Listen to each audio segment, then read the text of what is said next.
Assalamualaikum warahmatullahi wabarakatuh. Bismillahirrahmanirrahim. Alhamdulillahirabbil alamin wassalatu wassalamu ala sayyidina Muhammadin wa ala alihi wa ashabihi wa man tabi'ahum bi ihsanin ila yaumiddin. Amma ba'd. Terima kasih pada tuan-tuan puan-puan yang masih lagi mengikuti pengajian tafsir kita di Kubak Center secara online. Terlebih dahulu saya mengucapkan berbanyak-banyak kemaafan, memohon maaf daripada tuan-tuan puan-puan atas kelewatan. Jadi insya-Allah kita akan pada hari ini insya-Allah kita akan memulakan tafsir surah Al-Waqiah. Setelah kita menyelesaikan tafsir surah Alif Lam Mim As-Sajdah, maka pagi yang mulia ini insya-Allah kita masuk kepada surah yang baru yang merupakan antara siri-siri surah-surah amalan juga, iaitu surah Al-Waqiah. Baik, surah Al-Waqiah, sebelum kita memulakan tafsir, kita perlu untuk kita mengetahui latar belakang surah Al-Waqiah. Supaya apa? Supaya kita dapat tahu namanya, kepentingan surah ini. Sekiranya ada hadis yang warid berkenaan dengan kelebihan, maka kita akan bincangkan, dan juga maklumat ataupun perkara-perkara utama yang nak disampaikan dalam surah Al-Waqiah, supaya bila kita masuk dalam tafsir surah Al-Waqiah, kita sudah ada gambaran walaupun sekadar secara umum. Baik, surah Al-Waqiah merupakan surah yang ke-56 daripada 114 surah-surah Al-Quranul Karim. Yang kita katakan 56 itu ialah sekiranya kita melihat kepada mushaf. Dengan kata lain, 56 itu, surah Al-Waqiah merupakan surah yang ke-56 itu, maksudnya ialah 56 dari susunan, dari segi susunannya, susunan surah-surah di dalam mushaf Al-Quranul Karim. Adapun dari segi penurunan, kita sedia maklum, Al-Quran itu diturunkan bukan mengikut susunan sebagaimana yang kita baca dalam mushaf. Al-Quran itu turun berperingkat-peringkat berdasarkan peristiwa dan sebagainya. Maka surah Al-Waqiah ini kalau dari segi penurunannya diturunkan selepas surah Taha, sebelum surah Asy-Syu'ara. Selepas surah Taha, sebelum surah Asy-Syu'ara. Dan surah Al-Waqiah ini di antara surah-surah yang diketahui namanya pada zaman Nabi SAW. Kita sedia maklum bahawa ada sebahagian surah yang mana namanya itu diberikan selepas zaman Nabi SAW. Pada zaman Nabi SAW, namanya tidak seperti mana yang kita ketahui sekarang. Jadi surah Al-Waqiah ini di antara surah-surah yang memang Nabi SAW sendiri telah menyebutkan namanya dalam hadis, iaitu hadis daripada Ibn Abbas radhiyallahu anhuma bahawasanya Abu Bakar radhiyallahu anhu telah bertanya pada Nabi SAW, ya Rasulullah, telah berkata pada Nabi SAW, ya Rasulullah, qad syibta, wahai Rasulullah, sesungguhnya kamu telah beruban. Kamu telah beruban, wahai Rasulullah. Qala syayyabatni hudun wal waqi'atu wal mursalat wa amma yatasaalun wa idza syamsu kuwirat. Maka sabda Nabi SAW, telah menjadikanku, telah menyebabkanku beruban akan surah Hud, surah Al-Waqi'ah, surah Al-Mursalat, surah Amma Yatasaalun, dan surah Idza Syamsu Kuwirat. Jadi dalam hadis ini kita dapati surah Al-Waqiah itu memang dinamakan sebagai Al-Waqiah. Memang diberikan nama oleh Nabi SAW sebagai nama, dengan nama surah Al-Waqiah. Dan hadis ini hadis yang sahih, manakala dari segi maknanya pula, maksud hadis ini ialah surah-surah ini oleh kerana di dalamnya terkandung perkara-perkara tentang hal keadaan hari kiamat yang menyebabkan Nabi SAW berasa risau terhadap umat dan berasa bimbang, berasa khawatir terhadap umat Nabi SAW, keadaan umat Nabi SAW di akhirat nanti.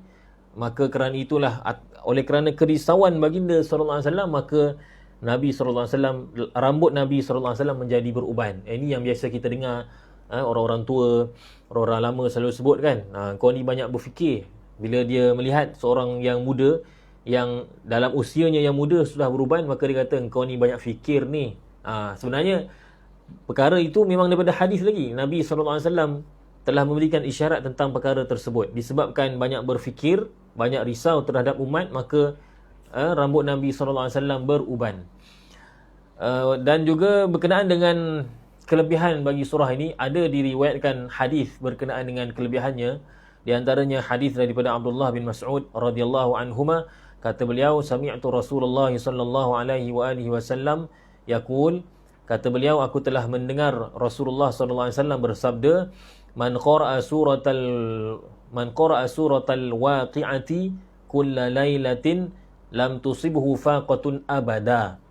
Sesiapa yang membaca surah Al-Waqi'ah pada setiap malam, tidak akan ditimpa, dia tidak akan menimpanya kefakiran selama-lamanya. Maknanya dia tidak akan menjadi fakir selama-lamanya. Walau bagaimanapun, hadis ini dinilai sebagai hadis yang dhaif oleh ramai di kalangan ulama, di antaranya Imam As-Suyuti dalam kitabnya Al-Jami' As-Saghir. Namun begitu, kita katakan seperti mana kelebihan-kelebihan surah yang lain, kita katakan bahawa perkara ini adalah berkaitan dengan fadail amal. Perkara ini berkaitan dengan kelebihan amal. Jadi walaupun hadisnya dhaif, tetapi masih boleh kita amalkan. Kerana apa? Kerana memang kita disuruh untuk memperbanyakkan bacaan Al-Quranul Karim. Jadi apabila seseorang itu membaca pada setiap malam surah Al-Waqi'ah, ya, maka kalau sekiranya ganjaran yang dijanjikan, faedah, manfaat yang dijanjikan dalam hadis dhaif ini adalah benar, iaitu dia tidak akan ditimpa kefakiran, maka alhamdulillah. Maka yang membaca itu dia akan terhindar daripada kefakiran. Dan kalau sekiranya tidak benar sekalipun, maka dia tidak rugi apa-apa, kerana dia akan beroleh pahala membaca Al-Quran yang dinyatakan dalam hadis-hadis sahih yang lain. Baik. Berkenaan dengan bilangan ayat dalam surah ini, sebagaimana surah-surah yang lain, dalam menentukan bilangan ayat surah ini juga terdapat khilaf di kalangan ulama. Di sisi ulama Kufiyin ataupun ulama Kufah, Iraq, jumlah ayatnya ialah berjumlah 96. Dan inilah yang kita pegang, ya, dalam mushaf yang kita baca, yang kita pegang selama ini, ya, jumlah ayatnya 96 kalau tak silap saya, nanti kita akan tengok. Dan kalau mengikut ulama Basriyin, iaitu ulama Basrah, bilangan ayatnya ialah sebanyak 97. Manakala mengikut ulama Hijaziyin, ulama Hijaz, dan juga ulama Madaniyin, ulama Madinah, jumlah ayatnya ialah 99. Jangan ditanyalah macam mana boleh berbeza. Bezanya itu bukan kerana ada ayat yang wujud, ada ayat yang tak wujud, ada satu ayat tertinggal, satu ayat yang tambah, bukan. Surah itu tetap surah yang sama, tetapi bezanya pengiraan tersebut ialah disebabkan berbezanya pendapat ulama dalam meletakkan waqaf, meletakkan tanda ayat. Ada ulama yang menganggap dua ayat ni dikira satu ayat, ada ulama ni yang menganggap tak, yang ni satu ayat, ni satu ayat. Nah, begitulah.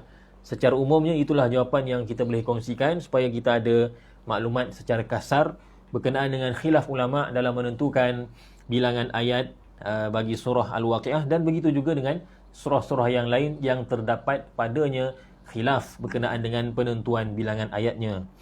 Baik, muslimin dan muslimat yang dirahmati lagi dikasihi oleh Allah Subhanahu wa taala, surah Al-Waqi'ah ini kalau mengikut apa yang ditulis oleh Syekh Tantawi almarhum, Syekh Al-Imamul Akbar, Syekh Muhammad Sayyid Tantawi dalam At-Tafsirul Wasit, surah Al-Waqi'ah ini adalah merupakan surah Makkiyah khalisah. Surah Makkiyah khalisah, maknanya surah Makkiyah yang sepenuhnya Makkiyah. Dari ayat pertama sehinggalah ayat yang ke-96 semuanya adalah surah Makkiyah. Namun di sana ada pendapat lain, tidak dinafikan. Ada pendapat yang lain, iaitu contohnya ada sebahagian ulama menganggap bahawa surah Al-Waqi'ah itu kebanyakannya adalah Makkiyah, tetapi ada ayat-ayat tertentu yang bukan Makkiyah. Contohnya ada ulama mengatakan ayat 39 dan 40, thullatum minal awwalin wa thullatum minal akhirin. Ini kata mereka ulama ayat Madaniyah. Begitu juga dengan ayat fala uqsimu bimawaqi'in nujum, sehinggalah ayat wa taj'aluna rizqakum annakum tukadzibun, ayat 75 hingga 82. Ada ulama yang mengatakan ayat-ayat tersebut adalah Madaniyah. Namun seperti mana yang kita sebutkan, pendapat yang rajih di sisi Syekh Tantawi rahimahullahu taala, surah ini adalah surah Makkiyah khalisah. kesemuanya adalah surah Makkiyah. Kerana apa? Kerana mengikut Syekh Tantawi rahimahullahu ta'ala, ayat-ayat yang didakwa merupakan ayat Madaniyah. Ayat-ayat dalam surah Al-Waqi'ah yang didakwa sebagai ayat Madaniyah itu tidak bersandarkan dalil yang sahih, yang boleh dijadikan pegangan yang kuat. Maka kekallah ia sebagai surah Makkiyah yang sepenuhnya Makkiyah. Ditambah pula ada riwayat daripada Ibn Abbas radhiyallahu anhuma dalam Dalailun Nubuwah oleh Imam Baihaqi rahimahullahu taala, kata Ibn Abbas, nazalat suratul waqi'ati bi Makkah, telah turun surah Al-Waqi'ah di Makkah. Maka itu adalah salah satu riwayat yang menjelaskan tentang status Makkiyah surah Al-Waqi'ah ini. Muslimin dan muslimat yang dirahmati lagi dikasihi oleh Allah Subhanahu wa taala, dalam surah ini beberapa perkara yang diberikan perhatian yang menjadi pokok persoalannya dalam surah ini, iaitu yang pertama, dalam surah ini Allah Subhanahu wa taala menceritakan tentang perihal hari kiamat. Perihal hari kiamat. Bagaimana keadaan hari kiamat, betapa dahsyatnya hari kiamat. Itu yang pertama. Yang kedua, Allah Subhanahu wa taala menceritakan tentang golongan-golongan yang terdapat pada hari akhirat. Manusia terbahagi pada berapa golongan, nanti kita akan sebutkan insya-Allah. Dan yang ketiga ialah surah ini juga menceritakan tentang kebesaran Allah, kehebatan Allah, betapa keluasan rahmat Allah dan keagungan kurniaan Allah, besarnya, luasnya keagungan ataupun kurniaan Allah Subhanahu wa taala. Allah Taala ingatkan kita tentang rezeki, tentang nikmat-nikmat yang Allah Taala berikan kepada kita, yang mana kesemuanya itu daripada kudrat Allah Subhanahu wa taala. Itu antara perkara yang disentuh dalam surah ini. Dan yang terakhir ialah surah ini juga menyentuh tentang perkara yang berlaku bagi setiap golongan manusia pada hari penghisaban. Maknanya ketika mana manusia dihisab, dikira amalannya oleh Allah Subhanahu Wa Taala, maka ketika itu sekali lagi Allah Taala menceritakan golongan-golongan yang telah dibahagi-bahagikan pada awal surah. Allah Taala akan ceritakan kembali bagaimana setiap golongan itu, bagaimana nasib yang mereka terima. Itulah secara umum gambaran secara umum bagi surah Al-Waqi'ah. Dan surah Al-Waqi'ah ini maksudnya ialah suatu kejadian yang berlaku. Dan kejadian yang dimaksudkan tidak lain dan tidak bukan ialah hari kiamat. Hari kiamat. Dan dinamakan Al-Waqi'ah sebagaimana disebutkan oleh Imam Asy-Syaukani rahimahullahu taala dalam tafsirnya kerana beberapa sebab. Ada beberapa pendapat, beberapa ihtimal bagi menjelaskan mengapa surah ini dinamakan, mengapa hari kiamat itu dinamakan sebagai Al-Waqi'ah. Kata Imam Asy-Syaukani rahimahullahu taala, li'annaha kainatun la mahalah. Kerana hari kiamat itu perkara yang pasti berlaku, yang tidak ada jalan lain, maknanya pasti berlakulah, maknanya tidak akan tidak berlaku. Tidak akan tidak berlaku. Apa juga keadaan pun ia pasti berlaku. Kerana itu dinamakan Al-Waqi'ah, yang pasti berlaku. Suatu kejadian yang memang berlaku. Hari kiamat dinamakan dengan Al-Waqi'ah atas sebab yang demikian. Yang kedua kata beliau, au liqurbi wuqu'iha. Dinamakan kiamat itu sebagai Al-Waqi'ah kerana apa? Kerana hampirnya ia berlaku. Hari kiamat itu oleh kerana hampirnya berlaku. Sebab kita tahu bahawa di antara tanda-tanda kecil berlakunya hari kiamat ialah kebangkitan Nabi SAW. Maknanya apabila Nabi SAW dibangkitkan sebagai Nabi, sebagai Rasul, maka itu sudah cukup sebenarnya menunjukkan bahawa hari kiamat itu sudah semakin hampir. Hari kiamat itu sudah semakin hampir. Ialah memang kita rasa memang lama, kan? Tapi kalau kita nak bandingkan dengan umat-umat terdahulu, makna kata kita ni memang dah hampir lah. Dah hampir sangatlah dengan hari kiamat. Jadi oleh kerana hampirnya hari kiamat itu, dinamakan kiamat itu sebagai Al-Waqi'ah. Seolah-olah menunjukkan ianya sudah berlaku. Ianya pasti berlaku. Satu kejadian yang memang dah berlaku dah pun. Kerana dah dekat sangat dah. Kemudian yang ketiga, kata Imam Asy-Syaukani, dinamakan surah Al-Waqiah juga mungkin juga adalah kerana banyak peristiwa-peristiwa, kejadian-kejadian yang berlaku, kejadian-kejadian yang dahsyat yang berlaku ketika peristiwa hari kiamat, ya. Planet-planet, bintang, bulan dan sebagainya semuanya saling berlanggaran, bumi bergoncang, kemudian gunung ganang semuanya tercabut daripada tapaknya, dan berterbangan, saling berlaga antara sesama yang lain, kemudian bumi merekah dan sebagainya lah. Yang penting, yang maksud kata dunia ni akan hancur binasa, bumi ni akan hancur binasa. Maka oleh kerana banyaknya kejadian-kejadian yang dahsyat, kerana itu dinamakan hari kiamat sebagai Al-Waqiah. Baik, Allah Subhanahu wa taala berfirman, A'udzubillah. Seperti biasa kita baca dahulu, kita baca dahulu, kemudian kita terangkan makna yang tersirat dan tersurat daripada surah Al-Waqiah. A'udzu billahi minasy syaithanir rajim. Bismillahirrahmanirrahim. Idza waqa'atil waqi'ah laisa liwaqa'atiha kadhibah khafidatur rafi'ah. Sadaqallahul azim. Kita ambil 3 ayat dahulu kerana masa sudah agak suntuk. Baik, Allah Ta'ala berfirman, idza waqa'atil waqi'ah, apabila terjadinya hari kiamat. Apabila terjadinya al-waqi'ah, iaitu hari kiamat. Apabila terjadinya kejadian yang dimaksudkan ialah hari kiamat. Dan kenapa hari kiamat dinamakan sebagai al-waqi'ah? Itu sebagaimana yang disebutkan oleh Imam Asy-Syaukani, ada 3 sebab, kita telah pun nyatakan. Baik. Di dalam ayat ini Allah Subhanahu wa taala, Allah Subhanahu wa taala memulakan dengan kalimah idza. Syekh Tantawi rahimahullahu taala mengatakan idza ni kita tahulah dalam bahasa Melayu maknanya apabila. Apabila ni menunjukkan kepada masa, zaraf zaman. Dan dalam masa yang sama, idza ni apabila, dia menunjukkan syarat. Apabila kamu datang, maka saya akan memuliakan kamu. Jadi apabila itu digunakan untuk syarat, kan? Maknanya perbuatan memuliakan tetamu itu tidak akan berlaku melainkan dengan syarat datangnya tetamu tadi. Apabila tetamu datang, maka saya memuliakannya. Itu dinamakan syarat. Jadi idza itu kata Syekh Tantawi rahimahullahu taala, ianya dalam idza itu terkandung zaraf dan juga syarat.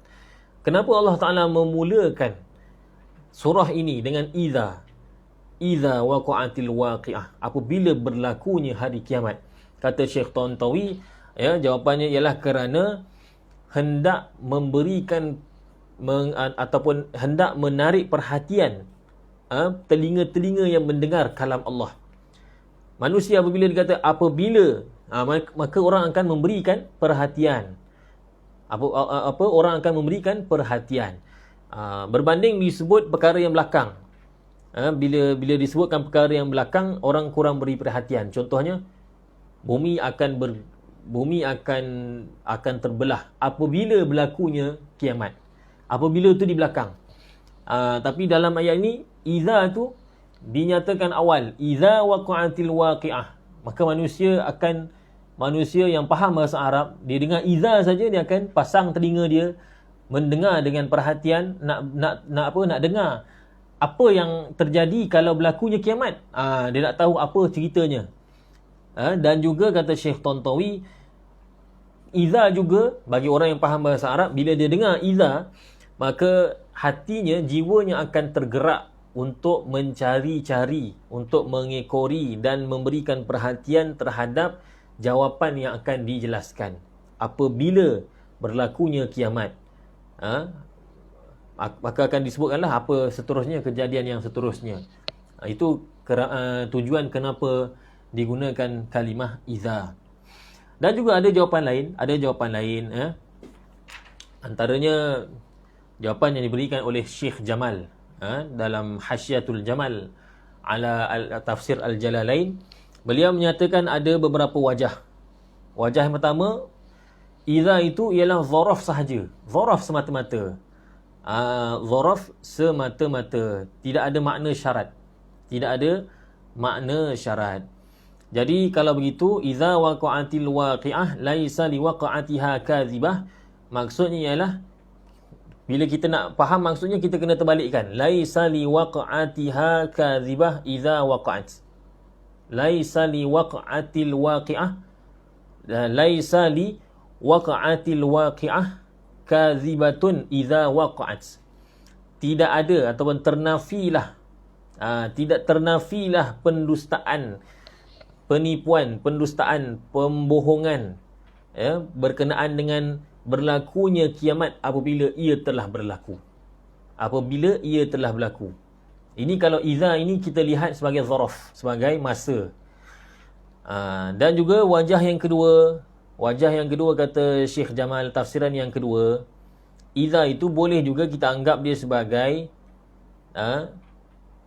idza itu kita anggap dia berkaitan dengan kalimah yang muqaddar. Ada suatu kalimah yang ditakdirkan di hadapannya, iaitu uzkur. Uzkur idza waqa'atil waqi'ah.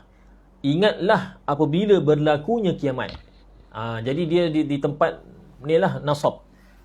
Nasab maf'ul bih. Jadi idza waqa'atil waqi'ah seolah-olah di hadapan ayat itu ada kalimah yang lain yang ditakdirkan, dianggap ada, iaitu apa dia? Iaitu uzkur, ingatlah wahai anak Adam apabila berlakunya kiamat. Ya. Dan wajah yang ketiga kata Syekh Tantawi kata Syekh Al-Jamal rahimahullahu taala, idza itu adalah syartiyah. Idza yang menunjukkan syarat. Ini kita fahamlah tadi kan. Contohnya idza waqa'atil waqi'ah, maka kalau ianya adalah syarat, idza itu ialah idza syartiyah. Maksudnya apabila berlakunya kiamat, maka berlakulah demikian. Ayat kedua, ketiga, keempat, kelima, begitu. Baik. Kemudian Allah Subhanahu wa taala berfirman, laisa liwaqa'atiha kadzibah. Laisa liwaqa'atiha kadzibah. Tidak ada bagi kejadiannya itu penipuan. Tidak ada bagi kejadiannya itu pendustaan. Maksudnya apa? Maksudnya apabila sudah berlakunya hari kiamat, maka tidak ada siapa lagi yang boleh mendustakannya. Tidak ada siapa lagi yang boleh menafikannya. Sebab dah berlaku depan mata dia melihat. Kadzibah. Dan kalimah kadzibah dari segi zahirnya nampak seolah-olah ianya sifat. Kadzibah. Allah Ta'ala tak kata laisa liwaqa'atiha kadzib. Tak disebutkan begitu. Maka di sini ada penerangan para ulama. Maka kata ulama seperti kata Syekh Tantawi rahimahullahu taala dan juga Imam Al-Qurtubi rahimahullahu taala, al-kadzibah itu ialah masdar dengan makna al-kadzib. Dia sama seperti mana apa? Sama seperti al-afiyah. Kan kita baca doa, Allahumma inna nas'aluka al-afiyah. Wahai Allah, kurniakanlah saya afiah. Afiah ni kalau ikutkan sifat. Jadi di manakah objek benda yang disifatkan? Tak ada. Tapi kalau kita anggap afiah itu adalah masdar, maka selesailah masalah. Maknanya kita minta kepada Allah keafiatan. Dah selesai masalah.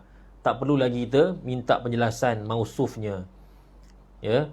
Jadi al-kadzibah, kalau mengikut satu tafsiran, al-kadzibah itu sendiri adalah masdar. Jadi samalah seumpama kita katakan laisa liwaqa'atiha kadzib. Laisa liwaqa'atiha kadzib. Tidak ada bagi kejadian kiamat itu suatu pendustaan, suatu penipuan. Maknanya tak ada siapa boleh menipu, mendustakan. Boleh mengatakan itu dusta, itu tipu, itu bohong. Sebab benda tu berlaku. Bila berlaku, benda tu berlaku, tak ada siapa boleh kata itu adalah bohong. Ada juga sebahagian ulama, pendapat kedua mengatakan bahawa, tafsiran kedua mengatakan bahawa kadzibah itu sifat. Jadi kalau ada sifat dia mesti ada mausuf. Contohnya kita kata Ali handsome, Ali kacak, kan? Jadi kacak itu ialah sifat, mausufnya ialah Ali, benda yang disifatkan. Jadi sifat dia mesti datang dengan benda yang disifatkan, mausuf. Kalau kita anggap kadzibah ini sebagai sifat, maka di manakah mausufnya?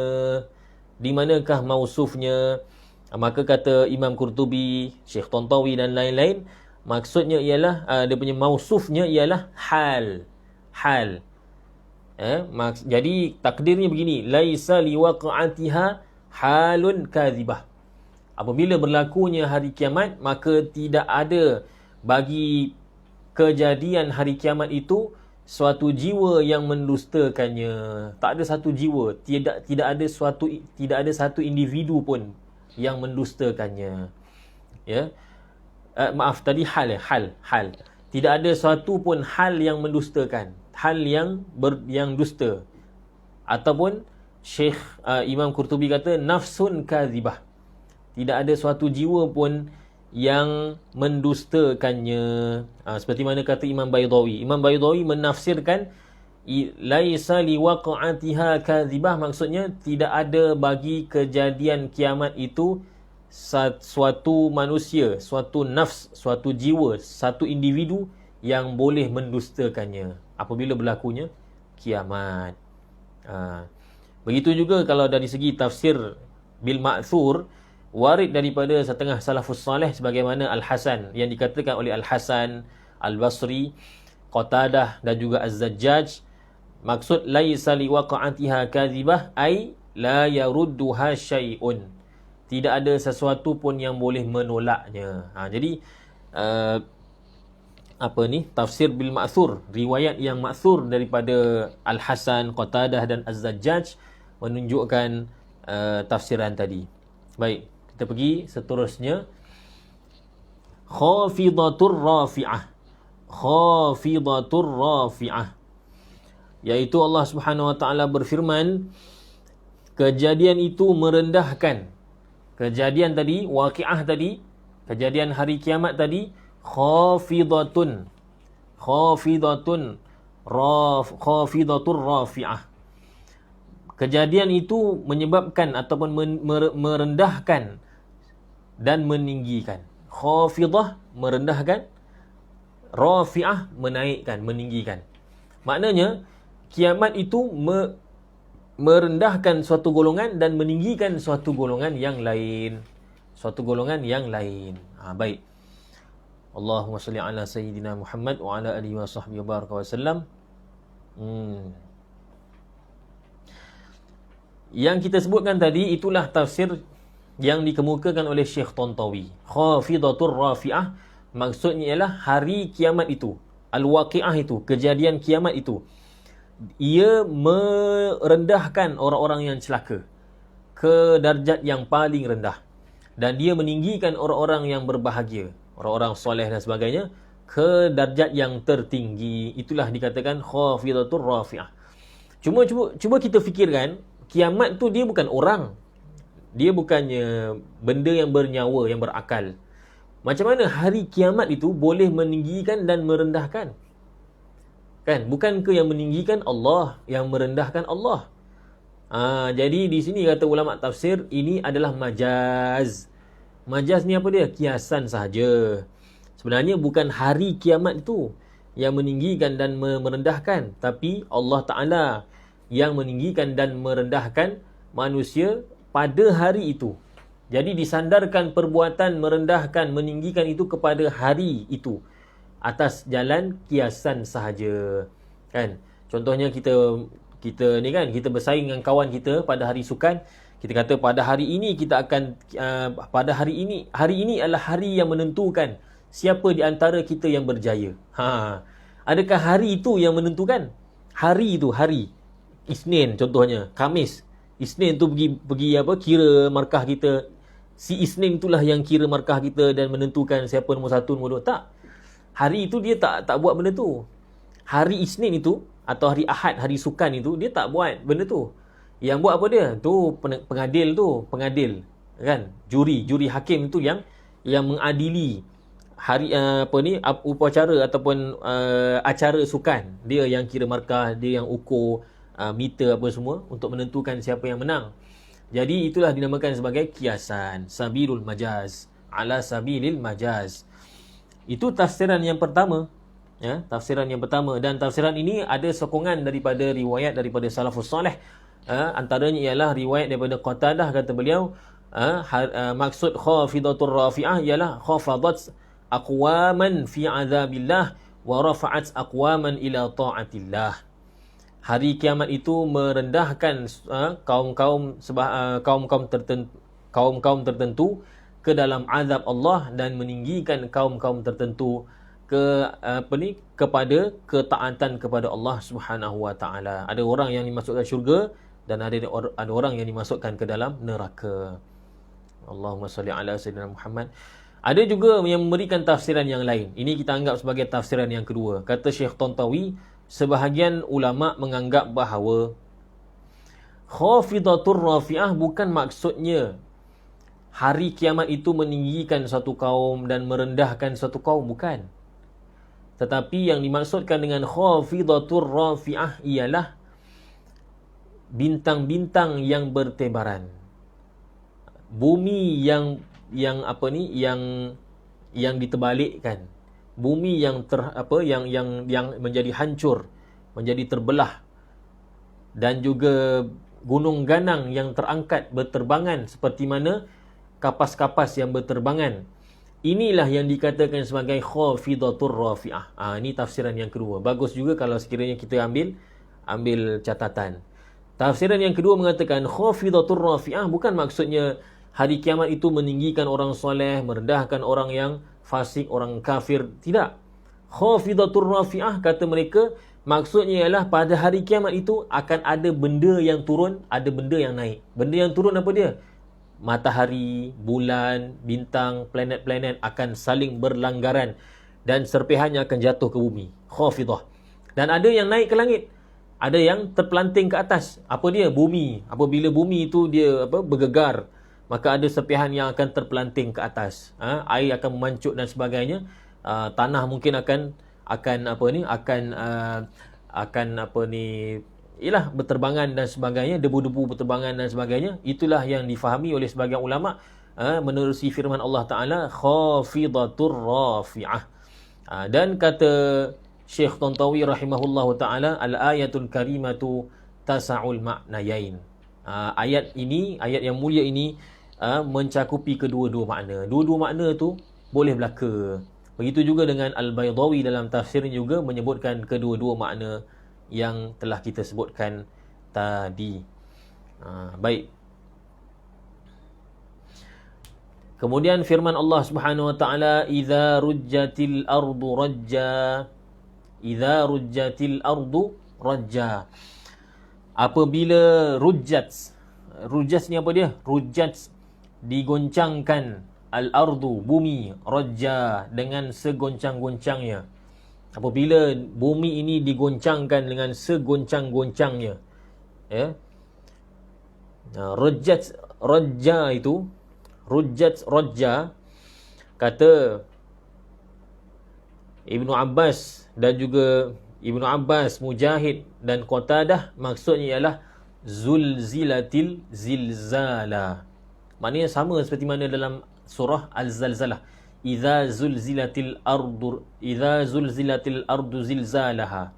Sama dengan idza rujjatil ardu rajja. Apabila bumi digoncangkan segoncang-goncangnya. Maksudnya ialah, kata Syekh Tantawi, at-tahrikus syadid, pergerakan yang dahsyat. Walittirabul wadih, dan kegoncangan yang nampak jelas. Kalau goncang sikit-sikit tu tak ada apa, tapi goncang yang teramat sangat, pergerakan yang nampak drastik, nampak jelas. Wabussatil jibalu bassa, dan gunung ganang dihancur luluhkan sehancur-hancurnya. Allahu Akbar. Bayangkan gunung ganang yang kita lihat, ya, tetap di tempatnya, kukuh, kuat, ditiup angin tidak terkesan. disirami hujan tidak terkesan. Melainkan kalau gunung dah botak lah kan. Kalau gunung tu dah botak, dah banyak pembalakan haram seperti mana pada masa kita ni kita lihat. Mudah-mudahan Allah Ta'ala mengislahkan perkara ini di negara kita ni. Apabila gunung itu botak, memanglah dia akan hancur lah kalau sekiranya dia akan runtuh tanahnya apabila berlaku hujan, ribut dan sebagainya. Tapi ini kita cerita dari segi yang tabi'inya, yang tabi'i, yang normal, keadaan normal gunung ganang kuat. Tetapi pada hari kiamat Allah Ta'ala kata wa bussatil jibalu bassa. Ya Allah, ya Rabbal Alamin, dihancurkan apabila dan dihancurkan gunung ganang sehancur-hancurnya. Al-bus, kata Syekh Tantawi rahimahullahu ta'ala, maksudnya ialah at-taksir ad-daqiq, penghancuran yang selumat-lumatnya. Allahu Akbar. Nampak? Quran dia tak sebut hancur biasa, dia tak kata kusirat wa kusirat al-jibal. Wa kusirat itu hancur biasa. Hancur biasa, tapi wa bussatil jibalu bassa. Bus, kalimah al-bus ni maksudnya ialah hancur sehancur-hancurnya. Daqiq ni kalau bahasa moden ni daqiq tepung lah. Dulu pun daqiq tepung juga, maaf.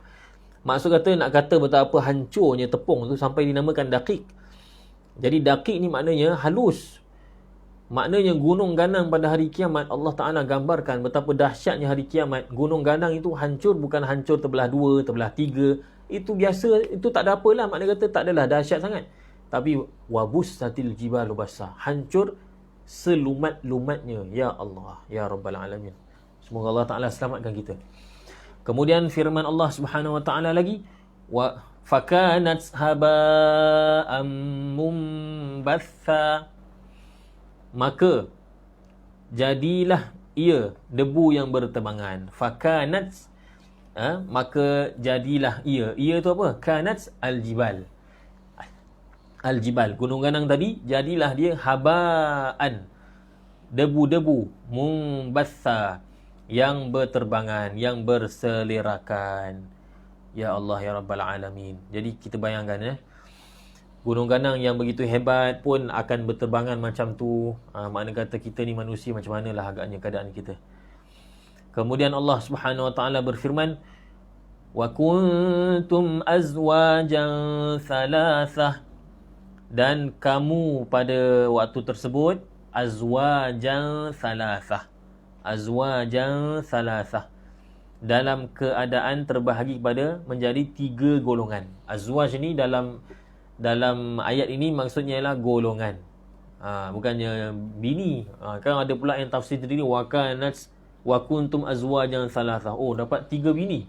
Okeylah, saya sekarang ni 1 je bini, tapi kat sana nanti bila berlaku kiamat jadi 3 bini. Tak. Wa kuntum maksudnya manusia. Ni manusia ramai ni. Wa kuntum azwajan thalathah. Pada hari tersebut kamu menjadi 3 golongan, terpecah kepada 3 golongan, 3 kelompok yang besar. Ulama membahaskan kuntum iaitu kamu semua, kuntum, kamu semua itu ditujukan kepada siapa? Siapakah yang dimaksudkan dengan kamu semua? Maka kata ulama, al-khitab, ayat ini ditujukan kepada siapa? Kepada seluruh manusia. Maknanya seluruh manusia daripada zaman Nabi Adam sehinggalah manusia yang terakhir sebelum kiamat, kesemuanya itu akan dipecahkan, dibahagikan menjadi 3 golongan. 3 golongan. Siapa dia 3 golongan itu? Kadang-kadang dalam Quran Allah Ta'ala tidak menyebutkan secara terperinci. Allah hanya menyatakan bahawa terpecah, terbahagi pada 2. Tetapi dalam masalah ini, oleh kerana seriusnya isu ini dan betapa pentingnya perkara ini dihayati dan diambil pengajaran oleh manusia, maka Allah Ta'ala sebutkan, nyatakan, jelaskan keadaan mereka, sifat mereka yang 3 ini. Kerana apa? Kerana nak beritahu betapa pentingnya perkara ini. Ada kalanya Allah Ta'ala sebut secara umum dan ditafsirkan oleh Nabi SAW, atau ulama' memahaminya dengan kaedah bahasa Arab dan sebagainya. Tetapi Allah Ta'ala menyatakan wa kuntum azwajan thalathah. Allah Ta'ala sendiri menyatakan siapakah mereka yang, siapakah golongan-golongan tersebut, 3 golongan tersebut. Siapa dia? Allah Ta'ala berfirman, fa ashabul maimanati ma ashabul maimanah. Maka iaitu golongan kanan, ashabul maimanah. Ashab golongan al-maimanah kanan. Ma ashabul maimanah, apakah golongan kanan? Itu satu golongan, ashabul maimanah. Wa ashabul mash'amati ma ashabul mash'amah, dan golongan kiri, ni golongan kedua, ma ashabul mash'amah, apakah golongan al-mash'amah kiri. Was-sabiqun as-sabiqun, dan golongan yang bersegera, yang mana mereka akan segera masuk syurga. Jadi ada 3 golongan, ashabul maimanah, ashabul mash'amah, yang ketiga ialah as-sabiqun. As-sabiqun. Baik, kita pergi satu per satu. Pertama sekali Allah kata ashabul maimanah. Ashabul maimanah, Allahumma salli ala sayyidina Muhammadin wa ala ali sayyidina Muhammad. Dalam menafsirkan apakah maksud ashabul maimanah, ada beberapa pandangan ulama. Ya, Syekh Tantawi menyatakan tiga kemungkinan kebarangkalian bagi tafsir ashabul maimanah, manakala Al-Mubarrad memberikan yang keempat. Al-Mubarrad ulama dululah.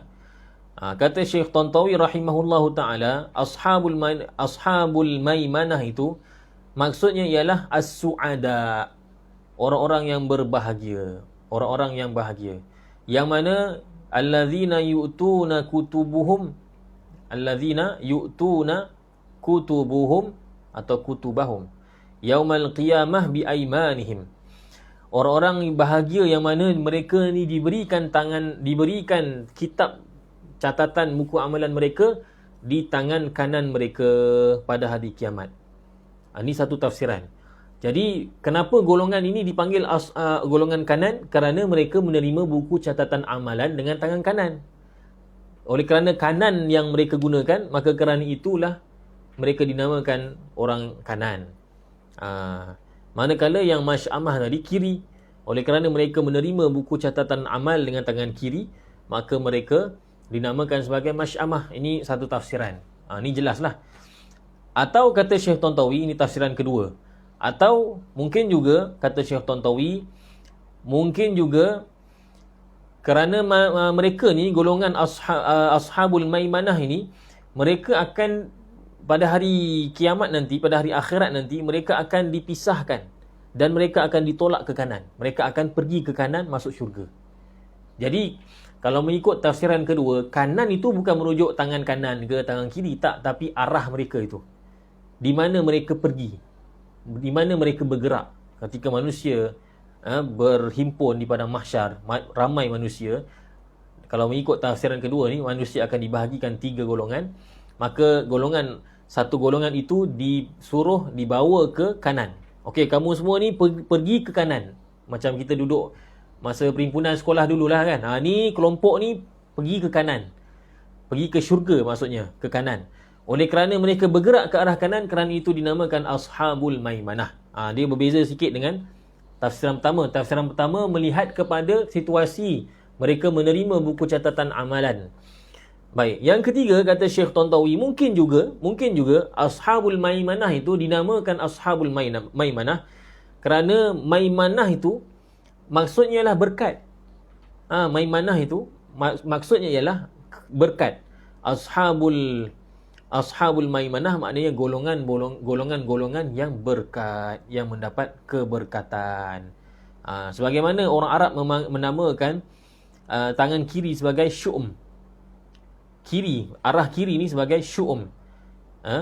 Maka begitulah juga dinamakan golongan yang tidak mendapat berkat, golongan yang terhindar daripada keberkatan, golongan yang tidak bertuah ini, mereka dipanggil sebagai ashabul mash'amah, daripada kalimah syu'um.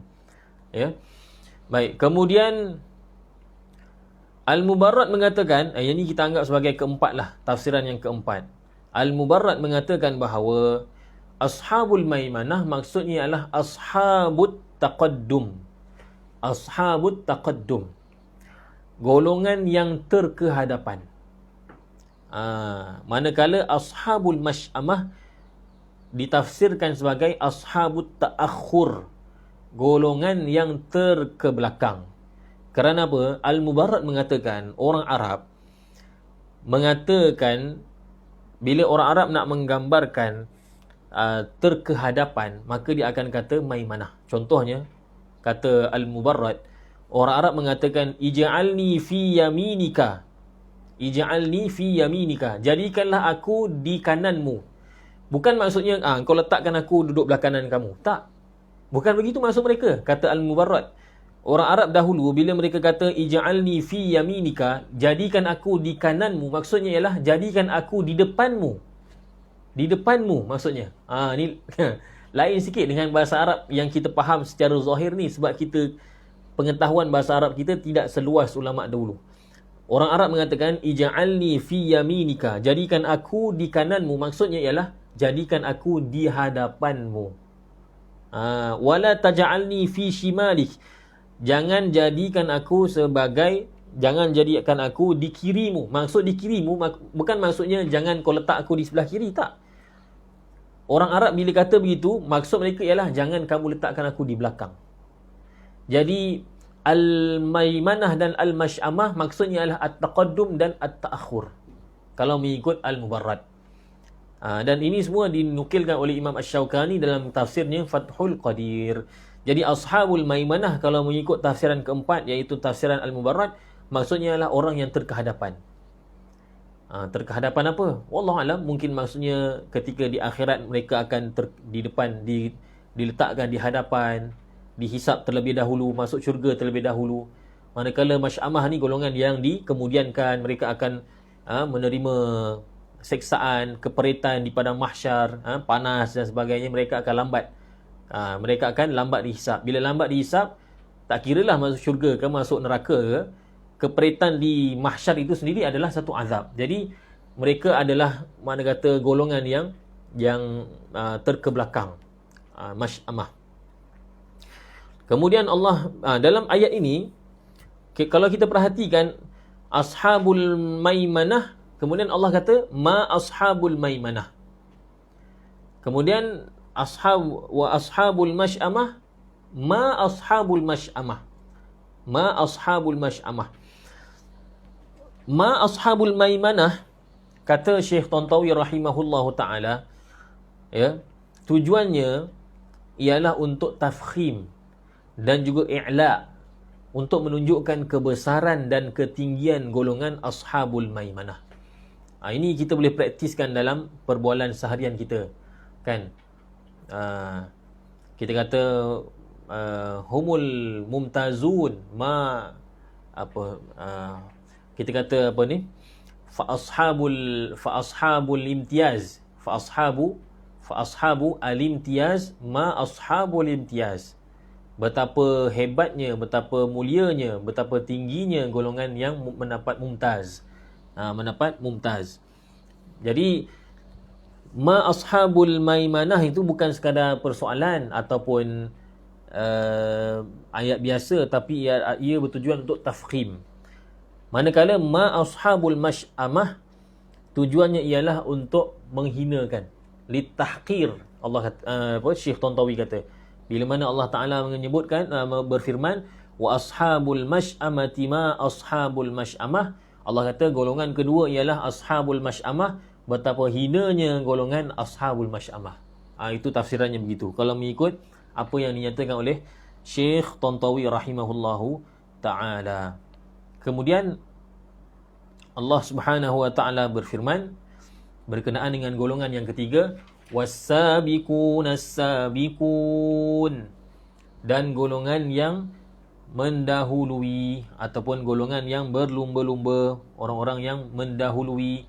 As-sabiqun, sekali lagi Allah kata golongan yang mendahului itu mereka mendahului. Kita kan dah tahu mereka ni mendahului. Kenapa disebut lagi mendahului? Was-sabiquna as-sabiqun. Maka kerana itu perlu kepada tafsiran. Perlu kepada tafsiran. Allahumma salli ala Sayyidina Muhammad. Baik, dalam ayat ini ada beberapa tafsiran.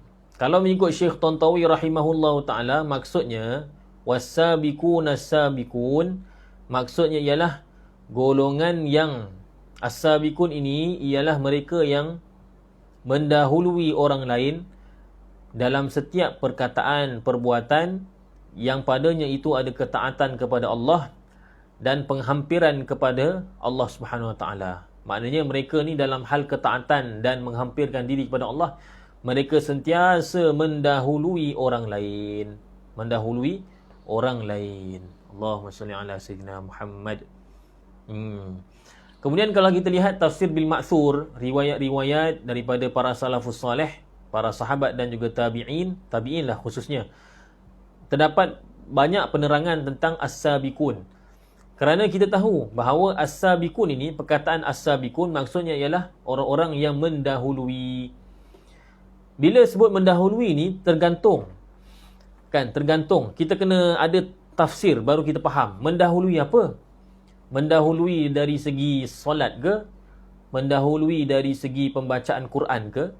Mendahului orang lain dari segi menunaikan umrah ke? Dia banyak buat umrah atau haji ke? Maka perlu kepada tafsiran daripada para salafus salih yang hampir zamannya dengan zaman Nabi SAW. Kata Al-Hasan Al-Basri dan juga Qatadah, as-sabiqun itu ialah mereka yang berlumba, mereka yang terdahulu beriman. Terdahulu beriman. Mereka yang segera beriman. Maknanya golongan-golongan yang awal-awal beriman kepada Allah Subhanahu Wa Taala. Mereka dipanggil as-sabiqun. Sebagaimana dalam surah lain kan, Allah Ta'ala sifatkan para sahabat sebagai was-sabiqunal awwaluna minal muhajirin wal ansar. Orang-orang yang terdahulu dan orang-orang yang terawal dari golongan muhajirin dan ansar. Kenapa dipanggil terdahulu? Kerana mereka terlebih dahulu memeluk Islam dan beriman. Itu satu tafsiran. Mengikut Muhammad bin Ka'ab rahimahullahu ta'ala, as-sabiqun ini dia bukan sahabat, bukan golongan biasa. Ini golongan yang kita tak boleh tiru ni. Kita tak layak pun. As-sabiqun al-awwalun ini kalau mengikut Muhammad bin Ka'ab, kata beliau, innahum al-anbiya. Mereka itu ialah para nabi. Para nabi. Ialah sebab apa-apa hal pun para nabi sentiasa akan mendahului. Bahkan as-sabiqun al-awwalun itu dia lebih mulia, lebih tinggi daripada ashabul yamin dan juga ashabul shimal. Jadi selayaknya lah ditafsirkan as-sabiqun itu dengan al-anbiya. Itulah justifikasilah. Kita sajalah nak bagi apa kata penerangan kenapa Muhammad bin Ka'ab rahimahullahu taala menafsirkan as-sabiqun itu dengan al-anbiya. Berkata Ibnu Sirin, as-sabiqun al-awwalun, as-sabiqun itu ialah siapa dia? Humul ladzina sallau ilal qiblatain, iaitu mereka-mereka yang sempat solat ke arah dua kiblat, iaitu para sahabat yang terawal. Sahabat-sahabat Nabi SAW yang awal-awal mereka sempat sembahyang menghadap Baitul Maqdis, ke Al-Masjidil Aqsa. Semoga Allah Ta'ala menjadikannya milik umat Islam, mengembalikannya kepada umat Islam dan mengeluarkannya, membebaskannya daripada cengkaman Yahudi Zionis. Amin ya Rabbal Alamin.